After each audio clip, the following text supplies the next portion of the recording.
Il y a des gens qui peut-être vous ont écouté et qui disent l'entrisme LGBT à l'école, qui vont rebondir sur cette phrase. Et elle peut d'ailleurs vous mettre en difficulté, parce qu'on peut vous taxer précisément de ne pas vouloir faire apprendre aux enfants la différence et pourquoi pas le monde tel qu'il peut être et tel qu'ils le découvriront.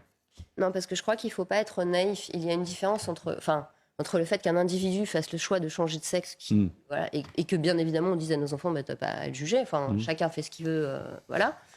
Et le cynisme des lobbies qui savent très bien qu'ils vont se faire un argent énorme en vendant des hormones qui bloquent la puberté chez les enfants pour qu'ils puissent soi-disant choisir leur sexe, en faisant des poupées. Oui, mais ça, c'est pas à l'école.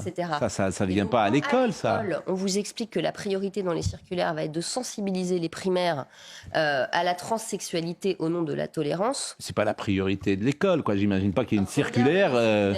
En ce moment, à la rentrée, on est en train, et les proviseurs, il y a des proviseurs qui s'en plaignent, de beaucoup parler de la question LGBT, qui finalement est en train d'essayer de substituer à la loi biologique et au fait qu'il y a 2 genres chez l'être humain, et c'est la limite, et il va falloir accepter nos limites et arrêter de croire qu'on est tout puissant, que non, il y a 10 genres. Alors en Californie, je crois qu'il y a 72 genres. Alors moi, j'ai toujours pas compris, il faut qu'on m'explique. Et c'est très dangereux. Parce que si vous voulez, quand on enseigne à un enfant que le réel n'existe pas, on le rend psychotique.